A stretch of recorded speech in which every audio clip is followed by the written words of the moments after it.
around our state budget and what it means for us, with the focus of being on the forecasted deficit.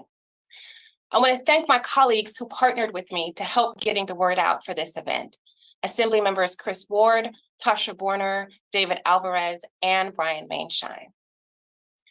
Last week, Governor Gavin Newsom presented his budget proposal, reporting a projected deficit of $38 billion. This is about $30 billion lower than the number reported by our legislative analyst office in December. And if you received the emails from my office, I've been sending out information about this, including the links to the LAO's report and the governor's proposal. I encourage everyone to sign up on my website to ensure that you are receiving the updates from my office. I hope that tonight's virtual town hall will help to increase your awareness about the state budget and give you the opportunity to be more informed about the deficit. Thank you for taking the time to engage with my office and submitting so many thoughtful questions. We will definitely try to get through as many of those as possible at the end of the presentation.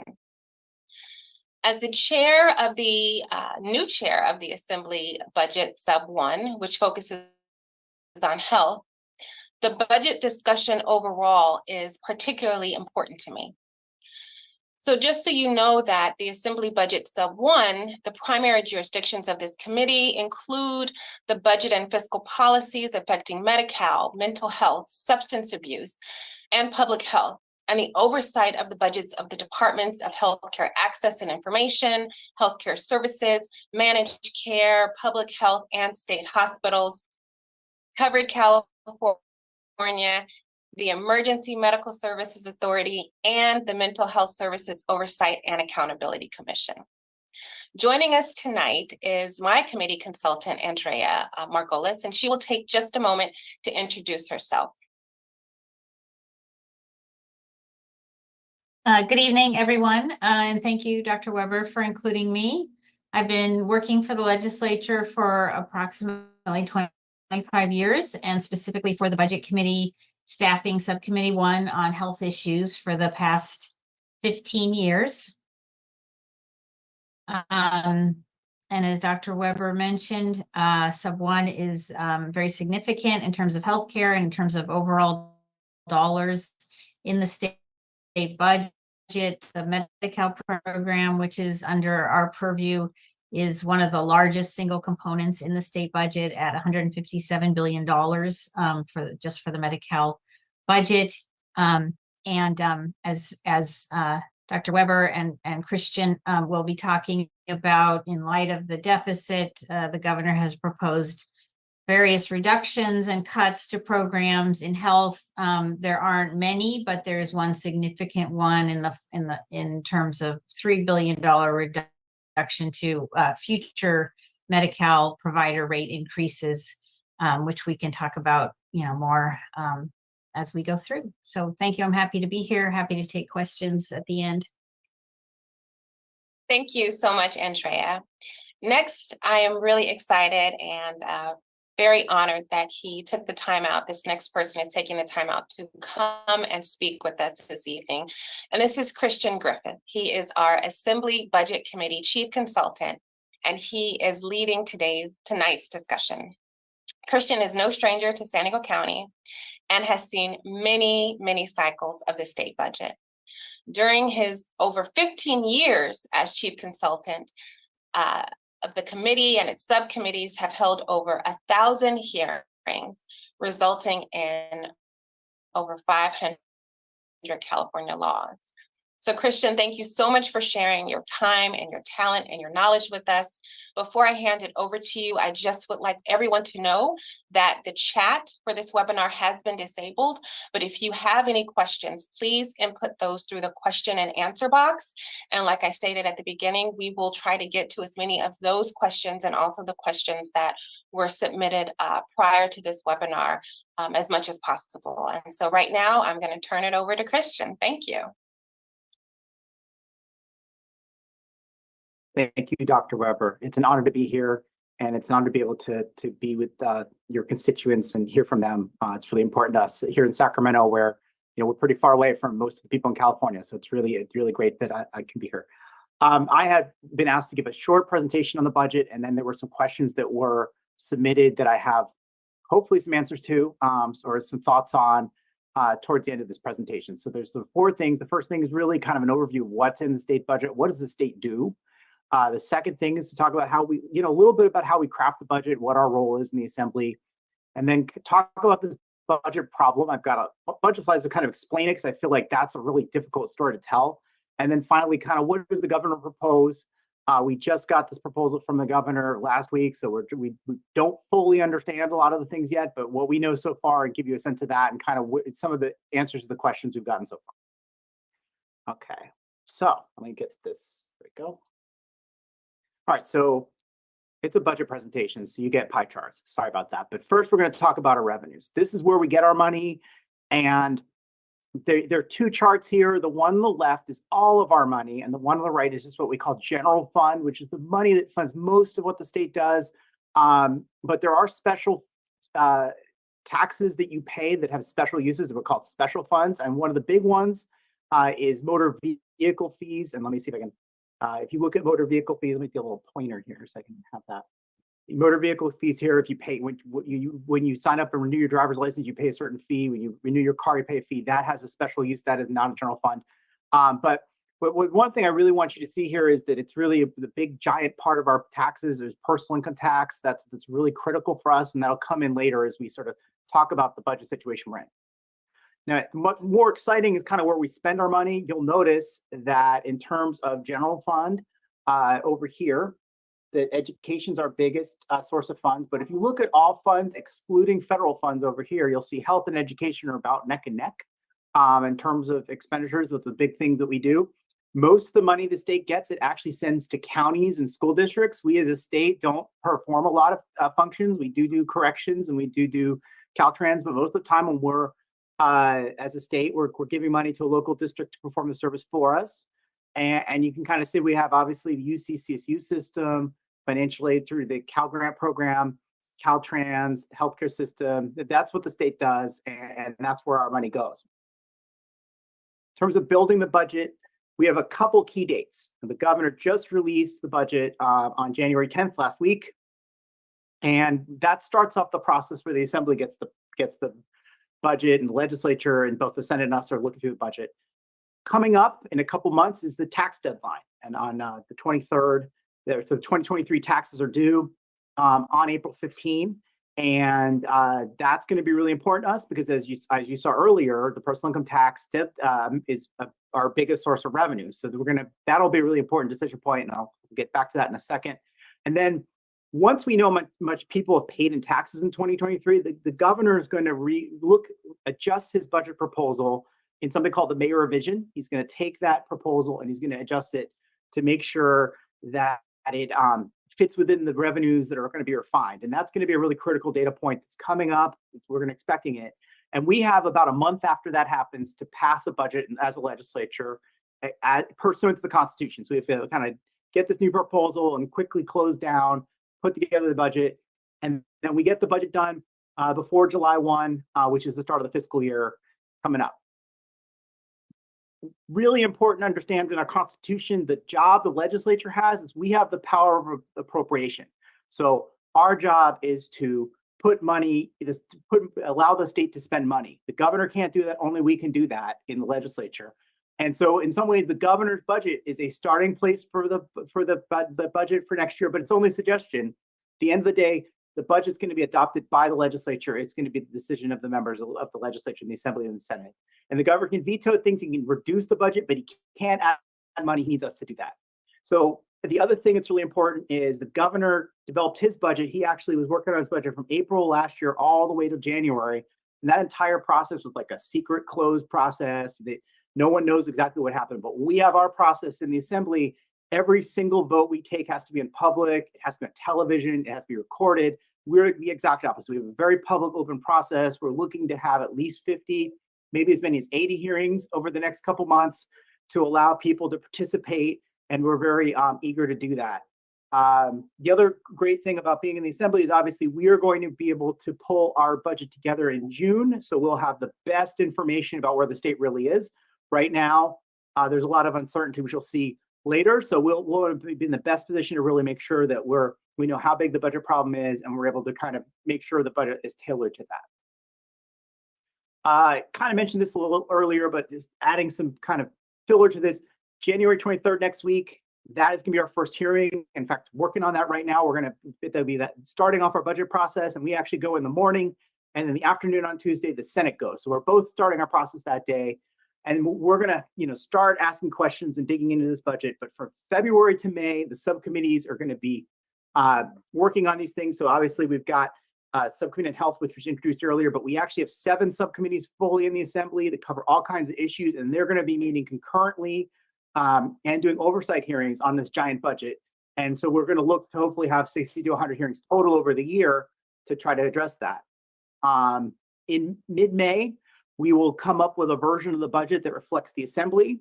And then in early June, between midday and early June, work with the Senate to come up with a budget that is the legislative version. So we're on the same page as the Senate, have some good discussions with them. They always have some really good ideas, and try to basically get a budget agreement that we can put together before the fiscal year begins. So at the end of June, we're sort of trying to get the administration, the governor on the same page as the Senate and the Assembly.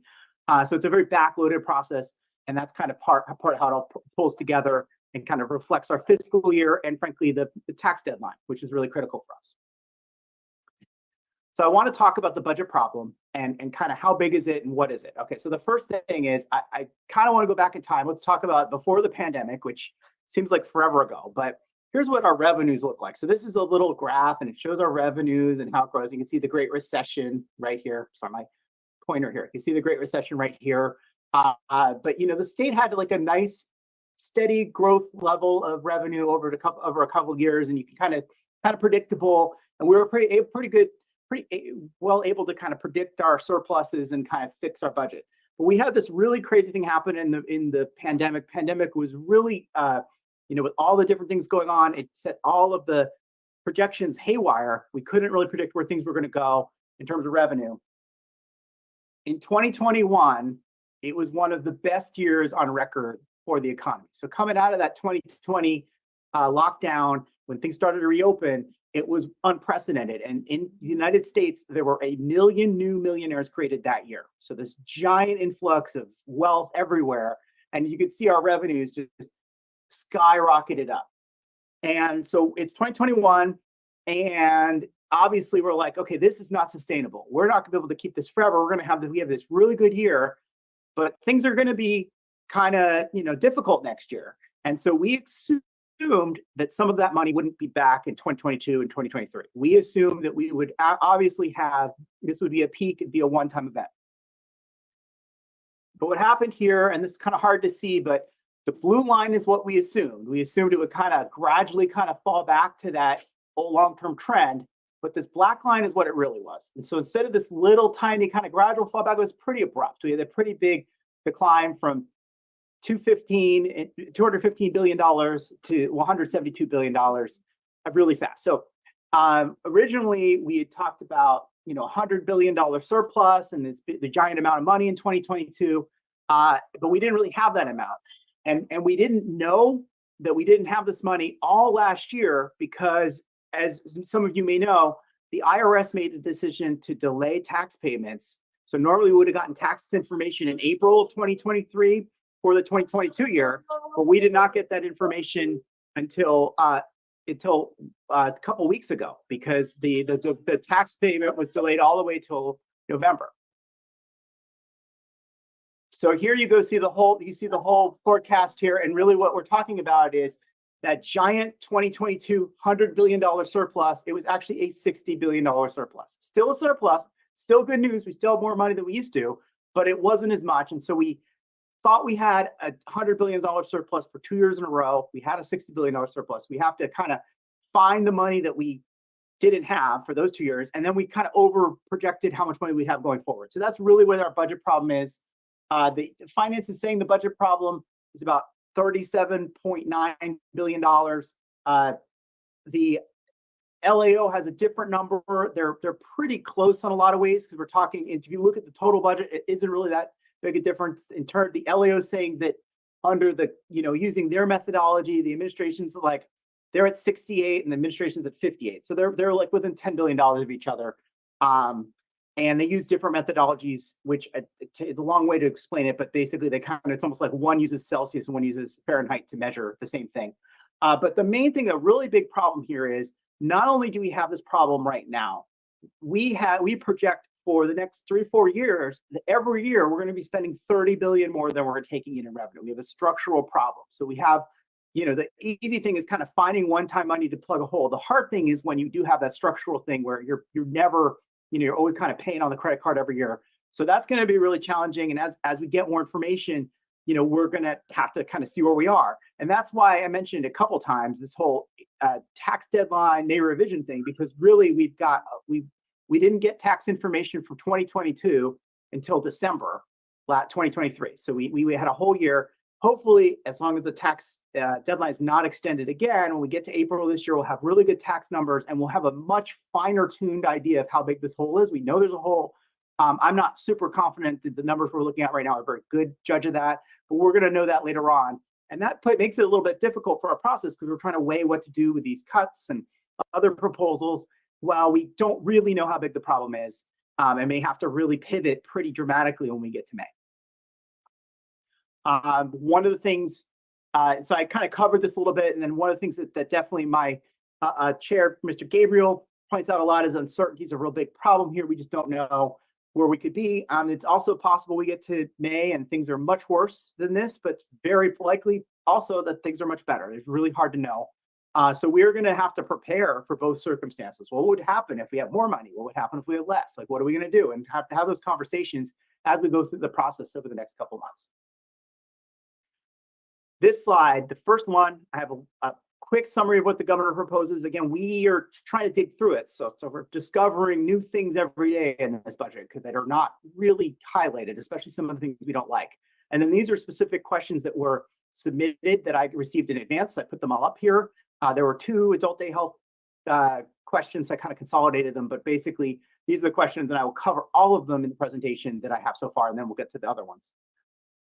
Okay, this is the governor's overall approach in a chart by LAO, which I like because it's visual. But basically, the biggest piece here in the to address things is going to be use of reserves overall aside in terms of total dollars. But we have spending delays and spending reductions, which is the green piece here. There's something called fund shifts where we're using special funds we have to pay for general fund things, and specifically climate money we have in particular. And then there's also some borrowing and some little things we're able to do on the margins. Obviously, the reductions are the things that generally get the most attention. And here's kind of a high level list of what those are: climate programs, some pretty deep housing cuts. There's these sweep of vacant positions. There's school facility money. There's money for student housing at higher education facilities. These cuts to legislative member budget requests that's proposed that we're frankly not going to do, but that's something that they put out there. This cut to the UCLA Immunology Institute, which actually, they had 500 million and now they've gone forward with 200 million. So I think that's going to be okay. And then the middle class scholarship, which is an important financial aid program. So these are all the cuts kind of delineated. There are other cuts kind of buried in there. Some pretty big cuts to CalWorks in particular and other places that are in there that we're still looking at. Lots of delays to delaying things, in particular transit capital money that we had last year. One's kind of painful, the DDS rates, something that a lot of people fought for a number of years. Instead of getting that right away, they'd get it later. And then some things in some other pieces here with some toxic cleanup, clean energy, facility grants for schools for TK preschool. So there's a lot of different things there. Okay, I can do that. That were here. And those are some of the delays. But one thing I really want to talk about is there's a lot of hidden cuts in this budget.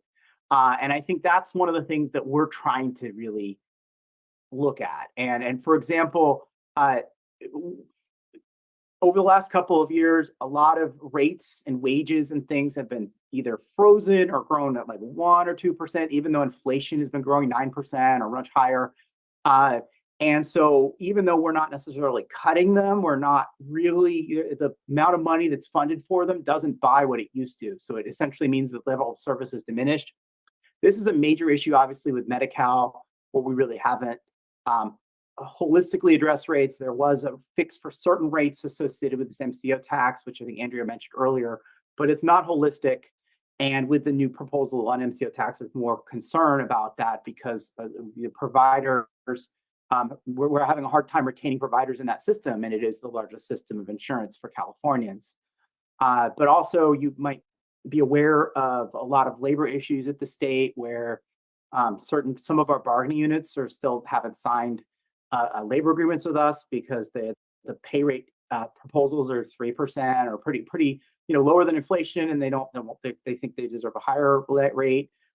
Similar, the CSUs had a strike with the faculty thinking that the offer on the table is about 5%, and we're looking for a higher rate there. So there's a lot of this still kind of baked in, and I think one of the big challenges for all of us is going to be looking at these rates and making sure we think about that and not ignoring the fact that in a lot of cases we're losing things because of that. In terms of one-time expenditures, there are some things too where every year we've been doing it as a one-time expenditure and kind of assuming we'd get it again, and then they just didn't fund it. So it's not listed as a cut. It's not on the cut list, but it is something where we're reducing the level of funding. And a good example of this is there was a low-income housing credit that has been a fixture of our approach to build affordable housing in the state. And it's been a program that we funded for I think about a decade. Governor does not propose funding it next year, so it's not on his cut list, but it is something where a lot of people are very upset because there's no proposal to fund it. And local homeless funding, the state has been provided about $1 billion a year for locals, for cities, counties, and continuous care. That money, we still have it for this year, but frankly, the way it's set up, there's no money after this year for that service. So that all of these programs, navigation centers, other things that have been relying on state dollars for the last 5 years, there's not necessarily any funding beyond when we get this year in front of us. So that creates a lot of uncertainty, and obviously that's an area that a lot of Californians care about. So we're going to be digging into this budget. That's part of why we have so many hearings. We're going to be pulling through and trying to really understand what's at stake here. Because even if the state has a deficit, even the state, the goal of the state of California is not to just address its own deficit. The goal of the state of California is to solve the problems of Californians, to be there for the people of California. And we can't lose sight of that, despite the fact that we have a budget problem.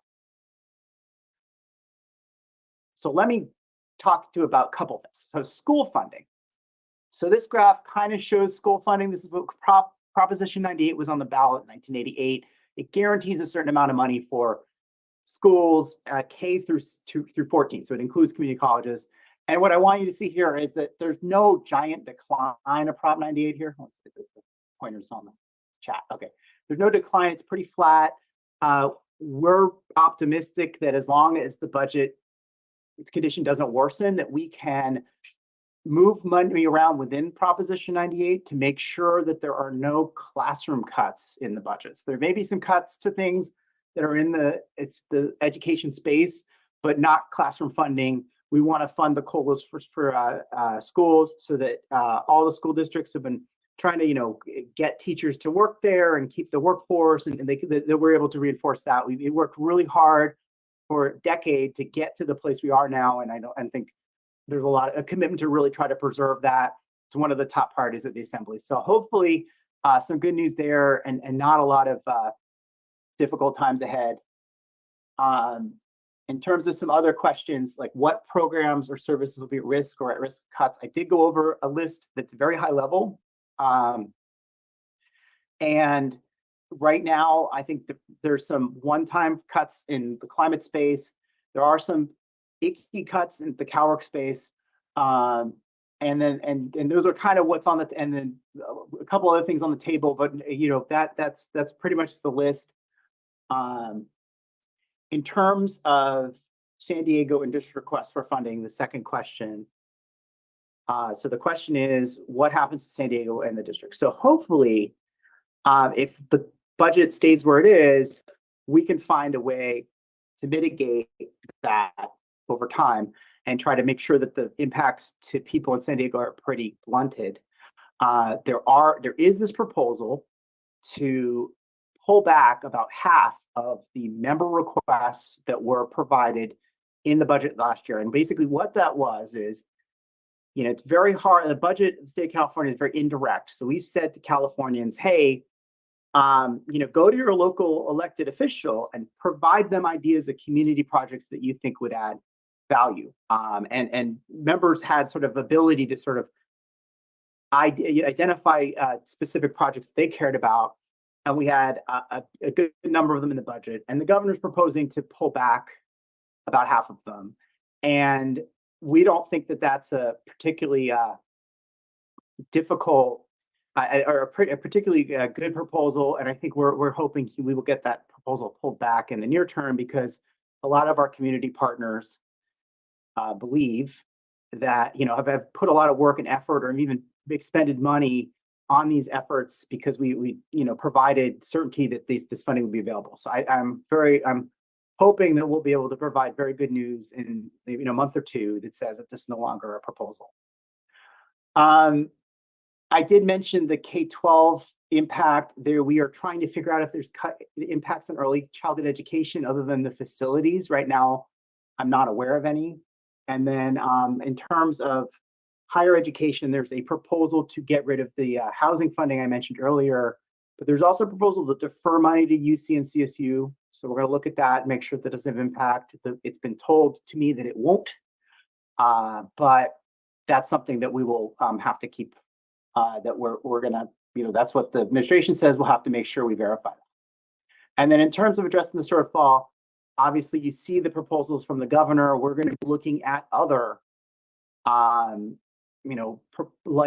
possible proposals to cut expenditures that are different, maybe other priorities or things that maybe the governor has, or the Senate, or we're just looking at other things. We're also going to be doing a lot of oversight to try to find redundancy, waste, things where we're not impacting direct services to people. So we'll be working on that as well. And that's one of the reasons why we have a full subcommittee now, Subcommittee 7, that just does oversight. So hopefully we can cut the fat, cut the waste, and really kind of focus the resources on the things that really provide the most value to Californians. Will the deficit lead to an increase in our taxes? So here's a question here. So here are the tax proposals that are on the table right now. So the big one is a change to the managed care tax, which is for healthcare providers. And it's to change it technically in a way that hopefully would draw down some more federal funds. So it's not, so unless you're a managed care organization, it would not increase your taxes. And if you're a managed care organization, then you probably know more about than me.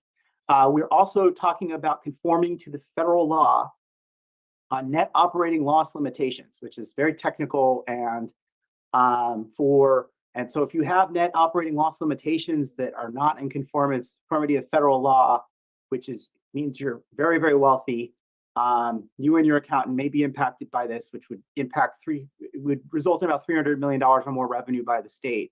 But for most Californians, like of the 40 million of us, like for 39.999 million of us, it would not impact our taxes.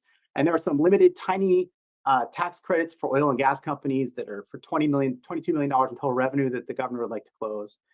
So in terms of answering this question, it will not increase your taxes unless you're an oil company or you have net operating losses that don't conform with federal law, or you're a managed care organization. So that's basically the governor's proposal.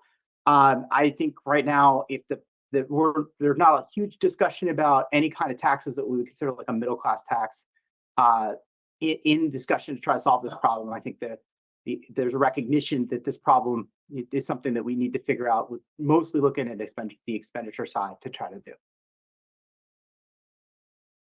Let's see. Next one. Are there impacts to maternal health and mental health, housing homelessness, and adult day healthcare centers? So there is a pretty big cut to housing programs, in particular, what are called pipeline programs, which build affordable housing units, help subsidize that. Our governor's proposing to essentially stop funding a number of those programs going forward. So that has been something that I think is going to get a lot of conversation from our especially members of our caucus. It's going to be something that's going to be very interesting. In terms of other homeless programs, there are some other proposals that are kind of out there that we're digging into. I think that's obviously that question is very much at the heart of what a lot of people care about. In terms of the other maternal health and maternal mental health impacts, I'm going to defer to Andrea on that. Yeah, there aren't any explicit direct changes or reductions to maternal health in the governor's budget. And on the ADHC question, Medi-Cal rates are just a very, very challenging part of the budget. And for many, many years, there's been a lot of support for increasing rates, and not just for ADHC, but for all provider types. But because of the size of the program and the cost of Medi-Cal provider rates, it tends to be the place where, governors go first looking when there's a deficit like this year, because you can sort of find a lot of money there, if that makes sense. So adult day healthcare, it's just going to be very, very difficult to increase rates for any part of the Medi-Cal program, or any provider type, other than those that have been agreed to get rate increases specifically from the MCO tax, which unfortunately does not include ADHC.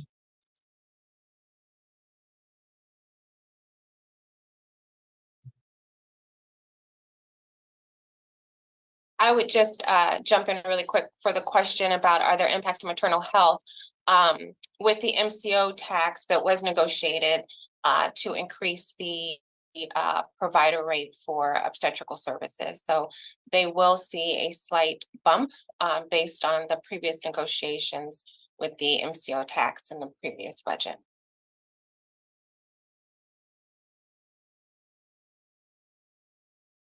So going back to some more questions here. Other questions. Okay, so those are the questions that were submitted. Now we've got questions in the chat. Some good ones too. So Christian, can I kind of read some off for you to? Okay. Sure. So one question, if you can address this issue, is what happens the question is, what happens that is causing the shortfall in personal tax income? Is this related to people leaving California? So that's a good question, and it could be. And frankly, we're trying to figure that out. One thing to keep in mind about California is it's not like a new phenomena that people leave the state. But what had been happening the last, one of the reasons we have that upward growth in income here at the state in terms of revenues is because the state was also creating and attracting, high net worth earners faster than it was losing them. So people were moving out, but we're also, there are new people being created, new millionaires being created in Silicon Valley and biotech and Hollywood all the time. So there's kind of an ebb and flow and up and inward and outward migration of that. Obviously, with the pandemic, work from home, with some of the things that are changing, that has disrupted that a bit. And we're trying to figure out exactly if people, if we've sort of come to a place where we're losing more of those people than we're creating, which obviously would be a challenge. Nationwide, there was this anomaly where there were all these millionaires in 2021 and there weren't in 2022. It wasn't just California. We're not alone in this phenomena. And I think the data is just so new, we're trying to figure it out. Obviously, we are concerned about the trend of and the sort of narrative that rich people are all leaving the state of California for various reasons.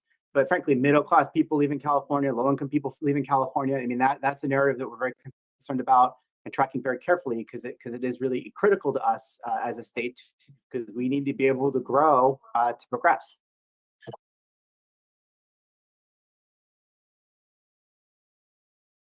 Thank you. And this next question kind of piggybacks off of that previous question. How does the state plan to recoup all of the taxes lost from so many wealthy people and corporations leaving California? I think that we're not looking to recoup that necessarily. We're trying to make sure that our budget lives within the means of whatever our tax base is. And again, I think corporations, some of them have moved out of California, but that doesn't mean necessarily their corporate income has. And so, where they earn the funding, it really depends on where their workforce is. We are, going to keep working on that. I think overall, in terms of economic power, California still has 3% of the world's GDP and 0.5% of the world's people. It's one of the most wealthy places on earth. And, so there is a marginal change, but we're in a pretty good place. We can't take that for granted. And obviously there's a lot of concern. I think the narrative that the question sort of infer is a narrative that members of the legislature talk about all the time. And, we're trying to make sure that we have a good plan to keep that going. But I'll say that one of the reasons California has such wealth is because we invested in a strong UC and CSU system that allowed us to provide affordable higher education opportunities to a wide swath of our population, which isn't true everywhere else in the country. We have an amazing community college system that allows anybody to basically go and get a college, affordable college degree that is not true the rest of the country and the rest of the world. We have these core services that we provide that are the fundamental foundation of why we have this economy. So we have to make sure that we're balancing the need to protect our tax base with making sure that we're investing in things that allow us to grow in the future. Thank you.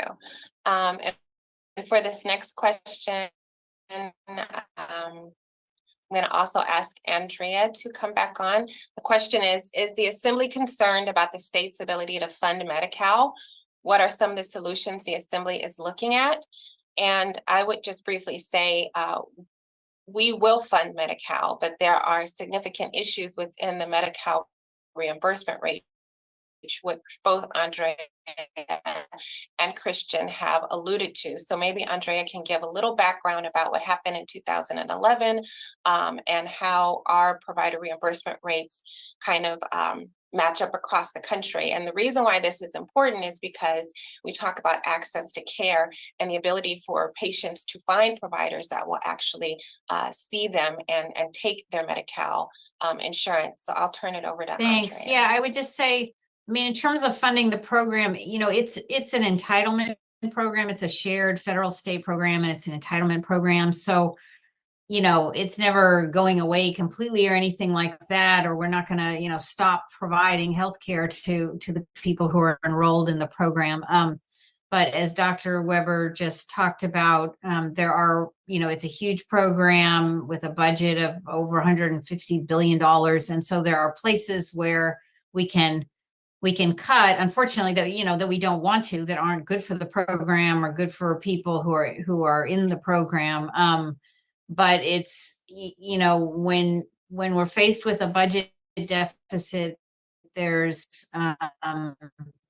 sort of only so many different parts of the budget to go looking for general fund savings. And so Medi-Cal provider rates, unfortunately, have been a place where, it's been sort of one of the go-to places in the budget when we have needed money, if that makes sense. And so like in 2011, which was right in the middle of the Great Recession, we approved in that year's budget, we approved of a 10% across the board. So in other words, all provider types in the Medi-Cal program received a 10% rate reduction.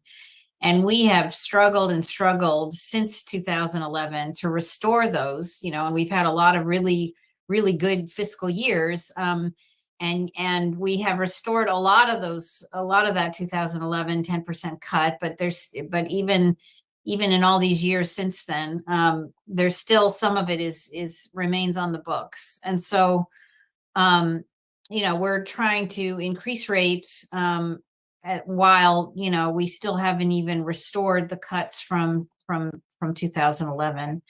So it's very difficult. It's very expensive to increase rates. Some of the more resourced providers, like physicians and hospitals, out of frustration with our inability to increase rates. They've gone to the ballot directly, such as with Prop 56, which is a tobacco tax. And so that has funded, and that was passed in 2016. So that has funded some rate increases for some providers. But despite, it's a significant amount of money, but the size and magnitude of the program and the number of providers, it just doesn't amount to that much in the end. And it's kind of the same situation with, as Christian talked about, the MCO, or the Managed Care Organization tax, which is going to provide rate increases for a lot of physicians in the program. But all of that together, it just doesn't, it can't sort of keep up with the cost of living and the size of the state, and the rate increases that we really need in order to address the access to care issues just kind of outpace what we have resources for. Thank you for that. And the next question is for you too, Andrea, because this has been an issue or question that many people have asked. Someone says, I heard that undocumented individuals are receiving free healthcare. What percentage of healthcare funds goes towards undocumented individuals? I don't know the percentage, but it's a little under $4 billion out of a $157 billion program. And I would just point out that, I think the state benefits and saves money in the long run by providing comprehensive and preventive health care to that population, because we do all end up paying for, when you don't have access to health care, then you get sicker before you seek it out in an emergency room. And we collectively end up paying the sort of higher costs. It's a very inefficient and costly way to provide healthcare to people. So those populations do get healthcare now, and we do pay for it as a state. And so though it's a cost in the budget, it's I think in the long run, comprehensively, we end up saving money as a state by providing preventive and comprehensive health care to the population. It's also a benefit to public health overall when you have a certain segment of the population that is sicker and does not have access to preventive care. Then there are obviously infectious diseases that spread more easily because of that. So we're all healthier when everybody has access to healthcare. Sorry, that's I suppose a bit of editorializing and opinion on my part, but I just wanted to point out those benefits. Thank you so much. Next question is, can you explain the status of the rainy day fund and how the current budget shortfall impacts that fund? Also, what is the public school system stabilization account? Sure. So the rainy day fund there was a ballot initiative that created both of these funds. The rainy day fund is called the budget stabilization account. And every year the state when it has a good year, it puts a certain amount of money into that rainy day fund. We have with the goal being 10% of general fund revenues, which we are at right now. So we have over $20 billion in that account right now. And the governor's proposing to use a portion of that to offset the deficit. Similarly, when we put money into the rainy day fund, that's money that is outside of what's called the Prop 98 guarantee for K through 14 education. So there's a second fund called the Public Schools Stabilization Account that is essentially the same. It does the same thing as the one for the general fund. It puts money aside to fund schools, and so the governor is proposing using some of that money to smooth the money going to schools to help make sure that we don't have any classroom cuts. Which I think, the governor's approach, I think we might do it a little differently, but I think the overall goal of trying to make sure that schools have assurance about their budgets early, so while they're putting together their budgets this year, they know they can afford their teachers, is kind of where I think we're hoping to go to. Thank you so much for that. Next question is, one of the most shocking comments on the chart was the $30 billion shortfall for 2025 and further years. That's 10% of all future budgets. What will be the long-term solutions or consequences? So that's a good point, and I think it does. And I think the 10% number is really helpful because it does give you some context, because it's not the end of the world, but it's serious. Like, it's a serious problem. And I think that's where we're kind of making the allusions towards, we're waiting to see what we get in taxes in 2023, because a lot of the earlier questions about did the wealthy people move out of California, or did they have a bad year? We don't know. We have 1 year of information. We had this really good 2021, or not a little disappointing 2022, and 2023 numbers are really going to help us guide that, because we absolutely have to fix a structural deficit. We cannot allow a structural deficit to maintain itself. And so right now, the numbers we have suggest it's about $30 billion. But I'll say that given the volatility of revenue in California, given sort of the global economy and sort of how things have been changing, it's possible that structural deficit is $5 billion, or it could be even $40 billion. It could really be different when we get towards get better numbers towards the spring. And we're going to basically try to make some meaningful efforts to try to bridge it. I don't think we'll get to the point where we fully fix it in 1 year, but if we start working on it and think about sort of making slow adjustments over time, we can chip away from that. It is not a great deficit. It's not a fantastic place to be, but it's nowhere near as dire as like the Great Recession or any of those budget situations we're in. And I think that's why I highlighted it in my talking points, because that's what we kind of lose sleep over every night. Thank you for that question. Next question: does the state take full advantage of tax and revenue anticipation notes as a financing mechanism to smooth the swings of annual revenues? So we used to do that. One of the things that we usually use those for cash purposes, and that reason for that is in the beginning of the year, that's when schools open, everything, all of our expenses were kind of in the beginning of our fiscal year, which starts July, it ends in June, and then all of our revenue was coming in April when people were paying their taxes. So we had like this huge amount of bills at the beginning of the year, and all of our revenue at the back of the year. So we would borrow money at the beginning of the year and pay it back in the spring. So in the fall, we'd borrow, pay back in spring. But now, especially with our giant rainy day fund, we've not needed to do that. And it's been one of the big victories of sort of the last 10 years in the budget is we saved hundreds of millions of dollars in interest costs not having to issue those notes. So the state, in 2008, 2009 actually ran out of cash, was basically insolvent because we didn't have enough cash. We're in a position now where we have almost about $90 billion in cash right now in our bank account. So we're in a place where we don't need to do that. Don't need to borrow. That allows us to have some time to kind of slowly find ways to save money and be really efficient, as opposed to having to make really abrupt decisions to save money right away. And that gives us some optimism that we'll be able to fix this hole over the next year or two. Thank you for that. Next question. I know the LAO suggested delaying the extra CCSPP funding. Was the delay in the governor's proposal as well? So I believe that's the community schools funding, and I don't know. So I don't know off the top of my head how that was treated in that. So unfortunately, I'd have to kind of look that up and get back to you. I didn't see a proposal on that, but I need to go back and look.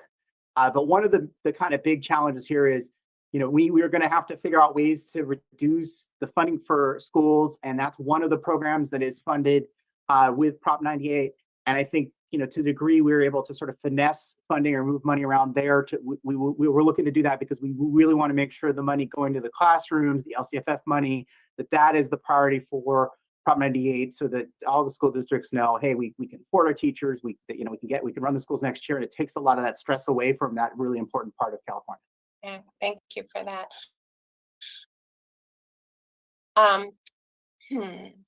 It says, what can be done to encourage insurance companies to stay in California and continue providing insurance? So there's a giant crisis in California with, especially for homeowners being able to get insurance, and that's impacting the whole state. And there's been a number of proposals. They aren't really us. They're not state money. It's really about, unfortunately, your rates for homeowner insurance and where they are. And frankly, one of the big challenges is that with climate change and other things going on, the companies are having a harder and harder time making an insurance policy pencil out, especially in places with like higher fire risk. And they're there's a lot of conversations about a policy change to that, which probably unfortunately means that the rates for homeowners insurance go up for everybody. And that's a really difficult conversation because obviously people don't love that. And that's something that there's a number of things going on, number of discussions going on in the policy process. And hopefully, we will be helpful to that if necessary, but it isn't something that's core to kind of the budget. Thank you for that. Next question. 9 states of the union have no income tax. I think another state, Utah, is considering going that route. Why is California, as a state with the largest economy and the largest income tax deficit? So I guess why does California have the largest economy and yet the highest income tax deficit? Yes. So it's various ways of raising money. California uses income tax, which is as its primary source of revenue, which is the most progressive form of income of raising revenue. So the people who earn the most pay the most. One of the reasons for that is that we have, as a state, chosen to limit other tax rates, including property tax. So other states have higher property tax than we do. We have Prop 13, which limits that. And so over time, the tax burden has kind of shifted away from property and towards income tax to pay for certain public goods. And that's kind of the evolution over the last 40 years. As a state, we still spend roughly the same amount on state services as we did in the 1970s. So we haven't really grown that much, even though it looks like it. We've proportionally been state as a percentage of our economy and our population at basically roughly the same rate, and sort of filled in income tax for other tax sources. And I think one of the things to keep in mind is, like, we could get rid of income tax, but what we replace it with? You could do, our sales tax is pretty high. People don't love that. I think property tax. I did see a question about people thinking about getting rid of Prop 13. Prop 13 has a lot of benefits, and there's some challenges with it, but it has a lot of benefits. That having a low property tax is actually one of our competitive advantages to other states, in particular Texas. And the other thing is, other states like Texas, one of their biggest revenue sources is oil severance, taking oil out of the ground. So like states like Alaska and other states use that as a big revenue source. That doesn't really work in California. That's not really we don't really have the economy for that. So that might be one of the reasons why we have that difference. Thank you for that question. The next question is this: giving a deficit, is the state considering in either the LAO or the governor's proposals salary cuts, for consultants, elected officials, and other government employees who make $150,000 to $250,000 a year to help off some of the budget burden? So, just the elected officials, especially the members of the legislature, their salary are set by a special commission that they don't have control over that, and that commission kind of makes that determination. But for the rest of us public employees, that has been on the table before. In 2020, when we thought we were going to have a recession because of the pandemic shutdown, there were cuts to state employee salaries and furloughs and things that were done, and they've been done in the Great Recession as well. Those proposals were not put forward by the governor, so that's not on the table from him. But obviously, as we start talking about the budget with the members, that's something that they could definitely consider as an option. I think one of the biggest challenges is that some of our highest paid state employees, because of what we do, our biggest state department is corrections. And a lot of times with corrections, you can't really furlough correctional officers. We actually have a hard time attracting correctional officers. So it's very hard to find savings to state compensation and also make sure all the prisoners are guarded. So it's really like that. We've had a real challenge with that. We've tried things where we actually end up spending more money with overtime than we saved, trying to figure out how to save money from that. But it's definitely something that will be talked about. And as if the problem gets worse, I would definitely think that's the kind of option will be on the table. Thank you for that question. What is the difference between the 2011 and 1991 realignment? Well, so there are two different points in time. In both cases, what those were the state took certain costs that it had traditionally had as state costs and gave them to counties, and in exchange gave the counties a certain revenue source. In both, in one case, it was a mix of revenue sources. In the second case, it was really sales tax. And so the counties essentially got fiscal responsibility for certain programs, but they also ended up having, revenue to back it up. Particular, the 2011 one, which we actually worked on in budget, that one included foster care and some mental health programs and a number of different things. And it was done as a part of a solution to try to lock in and kind of solve the deficit and to provide more local control, because Governor Brown at the time was really thought that the idea of local control was really important. The 1991 one was also included some public safety things and also as did the 2011 one. So there basically were times where the state was having a conversation with local governments about who was responsible for what, and in both cases, mostly shifting the responsibility down to the locals so that more of the decisions were closer to the people. There were examples of us going the other way. Courts used to be at counties and we kind of moved them up. But for the most part, over the last couple of years, the convergence has been sort of take things out of Sacramento and try to move them closer to the local, so people have more access to the decisions at their level.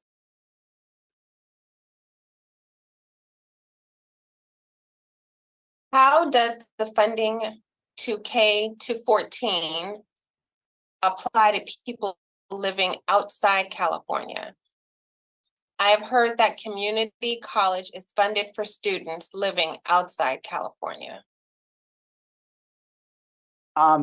Yeah, I'm not aware of that. I could see potentially people enrolling in community college classes that were not in the state. I don't think they're supposed to do that, but obviously we have asynchronous classes that are online and people could kind of figure that out. But the K through 14 funding is determined by Prop 98, and it really is sort of dedicated in state. And I'm not aware of the community colleges having a policy to allow out-of-state residents to take courses, but there may be some part I didn't know about that's smaller, but it's not something I've been aware of before.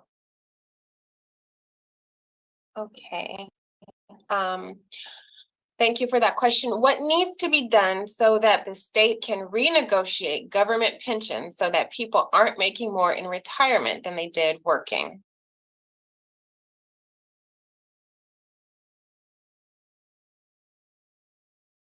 That's a good question. I think that we did do a pretty sizable pension reform. And part of the challenge, the way pension reform works, is it's prospective. So that pension reform applied to employees who had been hired after that pension reform took place. So a lot of the employees that are now at the state, so who've been hired over the last 10 years, are subject to that, which is called the PEPRA, pre-PEPRA, post-PEPRA reform. And so I think what part of the challenge is that the courts have kind of boxed us in here if we've made certain promises to employees and they were in state service before the 2010s. We have to honor the commitment we made to them because the courts have already ruled on that. But to the degree that we have new employees, we have a new formulary that's I think a little bit more in line with what people expect, and I think that's what will happen. So I think what I would say is we've made a change, but it's a kind of change that takes 10, 15 years to really see, unfortunately, and we think it's working. The funding level of CalPERS in particular has gone up every year. And we're not quite at the level we were at pre-dot-com boom. So at the dot-com boom, we were actually overfunded. CalPERS is like 104% funded, but I believe we're in like almost 90% level, which is amazing progress over the last decade.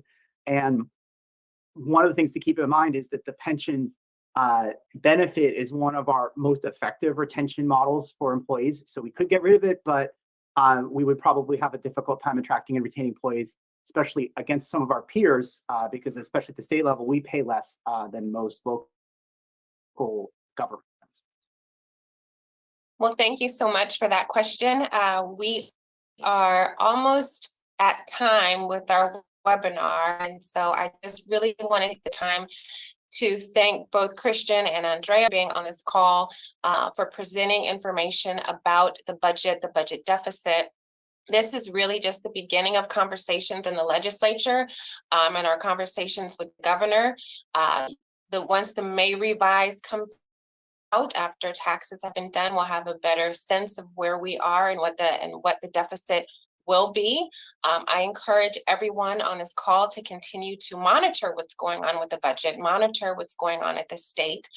Feel free to reach out to your legislative representative for questions. I know that there were a lot of questions that we weren't able to get to, some of which were more policy questions and not necessarily related to the budget. And the final question is, are we able to email Mr. Griffith with other questions? And he, I'm sure, is available. However, I would recommend that your first line of questioning go to your local representative. We all have staff in our district offices, and if we cannot get you that answer, then we can always reach out to Mr. Griffin or whoever has that answer for you. And so with that, we are now over time. Thank you all so much for joining us, and continue to monitor my Facebook page. And also, if you receive the updates, if you're in Assembly District 79, we will continue to send you information every month about what's going on in the budget. So thank you so much for joining us this evening. Thank you.